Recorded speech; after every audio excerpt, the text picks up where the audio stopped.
Welcome to the ring. Today, we are stepping into the absolute ultimate boxing match, the Cambridge Computer Science exam. I am your strategist, and we are going to build an answering system that is completely bulletproof. Think about it. When you walk into that exam hall for syllabus 9618, you need a strategy. You need to float like a concept and sting like evidence. Jab, cross, hook, those are your answer combinations. And today, we are tackling the heavyweight champion of the special purpose registers, the memory address register, or the MAR. Now, if you're a focused learner trying to maximize your performance, you already know that understanding CPU architecture isn't just about memorizing random acronyms. It's about data flow. It's about logic. We are going to build a framework today that doesn't just score you points, but fundamentally rewires how you understand the logic behind the machine itself. Get ready to transform those red pen marks into green check marks. Listen to this direct quote from a senior examiner, because this sets the stakes for the entire exam. The difference between a B and an A star in computer science often comes down to how well you understand the MIR. Let me introduce you to two types of students we see every single year. First, we have Alex. Alex works hard, but Alex overloads every answer with raw computer science facts. Total information dump, but zero analysis. Then we have Sam. Sam is fast, but Sam rushes, panics, and completely misses the specific command word requirements in the question. Both Alex and Sam are losing massive marks. Why? Because the MIR is the gateway. It is the literal bridge between the processor and the main memory. Examiners know that if you don't truly understand how the MIR functions, your understanding of the entire von Neumann architecture is going to crumble. We're going to fix that right now so you don't make Alex and Sam's mistakes.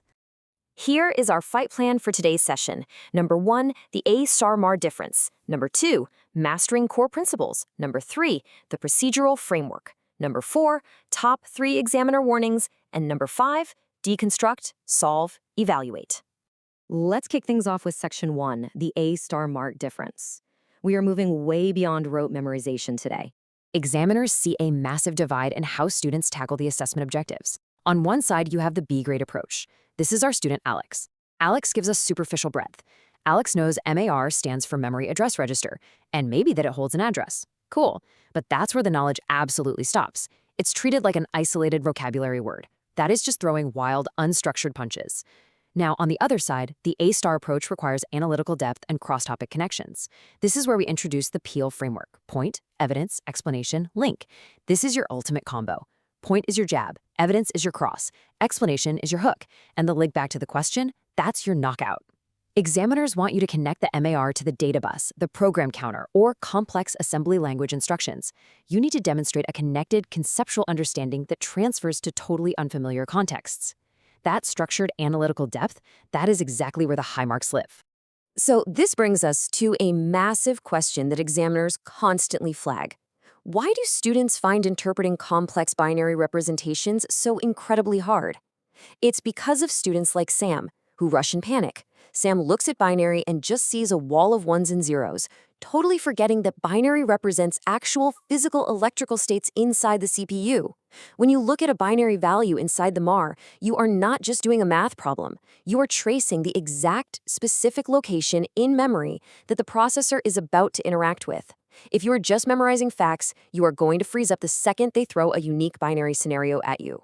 Before we continue, subscribe to our YouTube channel Ace the Exams at acetheexams_IGCSE to excel in your Cambridge examinations. Click that subscribe button and hit the bell icon right now. Let's move right into Section 2, Mastering Core Principles. This is the foundation of your logical reasoning.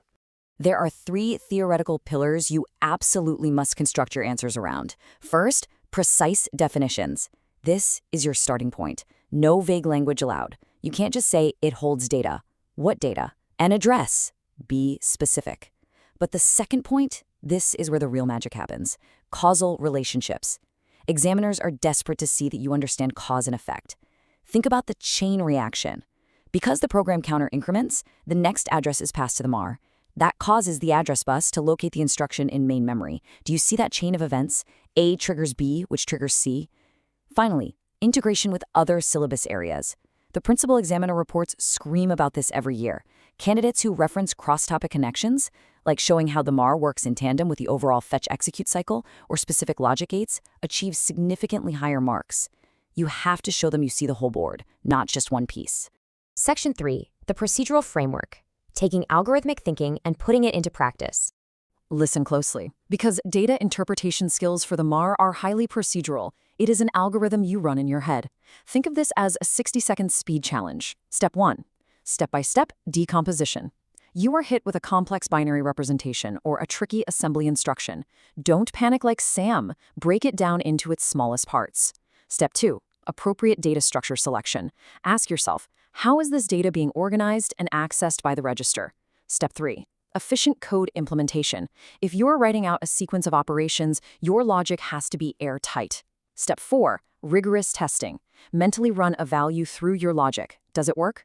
This 4-step framework proves to the examiner that you are not just taking a wild guess. You are applying a systematic, algorithmic approach to interpret data, perform calculations, and draw evidence-based conclusions about what the MAR is doing at any given microsecond. We're entering the danger zone. Section 4, Top 3 Examiner Warnings. Do not lose easy marks. Imagine red pen marks all over your paper. We are going to turn those into green check marks right now by avoiding these 3 massive pitfalls. Examiner alert number 1, confusing cause and effect. Students constantly write their answers backward. They confuse what triggers the MAR with what the MAR itself triggers. Remember, the MAR holds the address before the data is fetched or written via the data bus. Sequence matters. Alert number 2, forgetting boundary conditions and edge cases. What happens when the memory is completely full? What happens at the very first or the absolute last memory address? Always check your logic against the boundaries. And examiner alert number 3, this one is a grade killer, answers lacking specific question context. If the exam asks you about an MAR functioning inside a specialized automated factory system, and you just regurgitate a generic textbook definition like Alex does, 0 marks. You must apply your knowledge directly to that factory context. Stop scrolling. Subscribe to our YouTube channel Ace the Exams at acetheexams_IGC to excel in your Cambridge examinations. We've helped thousands of students improve by 2 to 3 grade boundaries. Join them right now by subscribing to @theexams_IGC and turn on all notifications so you never miss our weekly exam strategy sessions. This quote is a literal lifesaver in the exam ring. Students lose marks by not showing working. Even if your final answer is wrong, method marks can save you. Let's say you miscalculate a complex binary conversion related to a memory address. You just mess up the math. If you only write down the wrong final number, you get a 0. End of story. But if you laid out your step-by-step decomposition, if you showed the causal relationships, if you used the Peel framework to prove you understood the theoretical architecture of the MAR, the examiner can and will award you method marks. Never, ever leave the examiner guessing how you arrived at your conclusion. Show your logical, structured reasoning every single time. Make them give you those points. Section 5. Deconstruct, solve, evaluate. The ultimate exam framework. Let's put the whole system together. When you face a tough, multi-part question, you need a time management matrix. Don't just start blindly writing. Use this exact sequence. Step 1. Extract the relevant data. Scan the question, identify the core information, and brutally ignore the distractors. Step 2. Select your analytical framework. Break the problem into logical chunks using the Peel structure. Step 3. Execute with clear notation. Solve it systematically. Check for reasonableness. Ask yourself, does this memory address actually make logical sense in this scenario? And finally, Step 4. Present with correct terminology. Call the components by their proper Cambridge syllabus names. No slang. If you follow this deconstruct, solve, evaluate pipeline, your answers will be structured perfectly, exactly how the principal examiners want to read them. Now, what if you get a higher order assessment command word, like evaluate alternatives or compare the MARS function with the index register?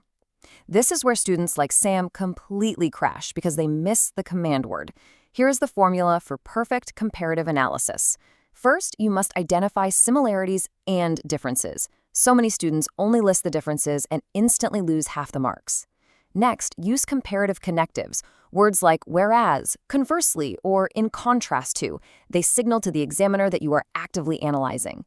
Third, support every single comparison with hard evidence from the given scenario. Sting like evidence. And finally, draw conclusions about their relative importance. You have to make a justified recommendation based on your analysis to get that final top-tier mark. We have covered a massive amount of highly technical methodology today, so I want to give you a quick, actionable memory hack, a little cheat sheet for your brain. Create your own mnemonic using the first letters of key MAR terms or the Peel framework steps. Whether it's the exact sequence of the fetch-execute cycle or the procedural framework we just broke down, writing a customized mnemonic in the margin of your exam paper the literal second the timer starts is a game changer. It instantly relieves your cognitive load, it takes the pressure off your working memory, and frees up your brain to focus purely on that analytical depth we've been talking about. I am leaving you with this final provocative challenge today.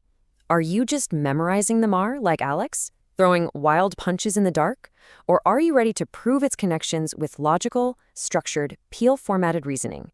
Remember, superficial breadth might feel safe while you're studying, but analytical depth is what actually unlocks your true grade potential.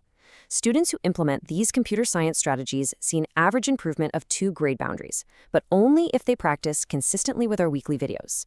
Here's your final reminder. Subscribe to our YouTube channel, Ace the Exams, at acetheexams_IGCS to excel in your Cambridge examinations. Subscribe right now to acetheexams_IGCS and click that bell. Don't let another exam pass you by. Drop a comment below with your target grade for computer science and the biggest challenge you're facing. Our team responds to every comment. Like and share this video with a study partner. Ace the Exams, your Cambridge success starts here. Keep pushing for that deeper understanding, and I'll see you in the next one.